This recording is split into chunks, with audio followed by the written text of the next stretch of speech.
My guest today is Roger Conrad, and we're talking about master limited partnerships in the energy sector. Hi, Roger, and thanks for being here. Thank you. So I understand the MLP sector is really growing a lot, especially in the energy. And of course, most of the MLPs are energy-oriented companies. So can you talk a little bit about that and what you see as the potential for this year?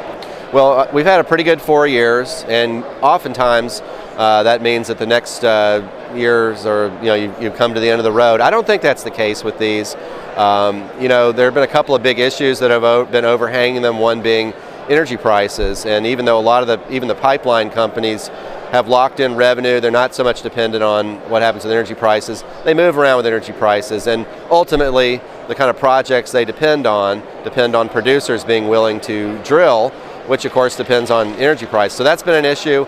The taxation issue has been another thing, particularly with the budget crisis and the idea of perhaps some tax reform, and a lot of people have worried that MLPs might wind up being taxed. So we saw a lot of selling at the end of last year. Some of that's reversed, but I think the big driver going forward of this industry is going to be just a huge shortage of infrastructure in the United States, bring oil, gas, natural gas liquids to market from the well. And a lot of the energy that's been recently tapped into, the shale energy, not really in traditional areas where there is pipeline infrastructure. So a lot needs to be built.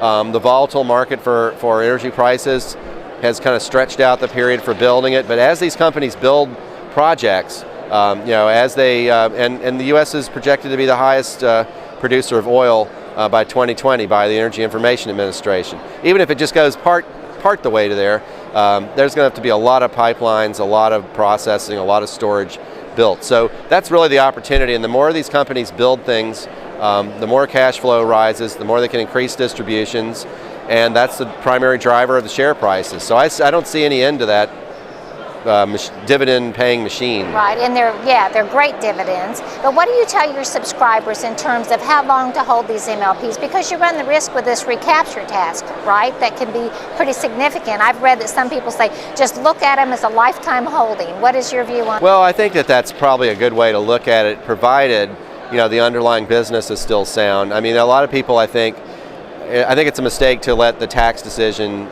dictate buying or selling a stock, a good company. But for the most part, yes, I think, and if you look at our model portfolio and our MLP profits advisory, we pretty much have held most of the stocks since the beginning. We've added some along the way, but the idea is to buy and hold. And like you said, there are tax consequences, so that's another good reason to hold on. You can also at this point. There's a step up at the end of, or when you will these MLPs to your heirs, say that you hold them that long, then that is for cost. life. Yeah, exactly. So that's a cost. Yeah, so then they wouldn't pay a tax. Their cost basis would adjust. No, good advice. Thank you for joining me. Hey, thank you. And thanks for joining us at the MoneyShow.com video network.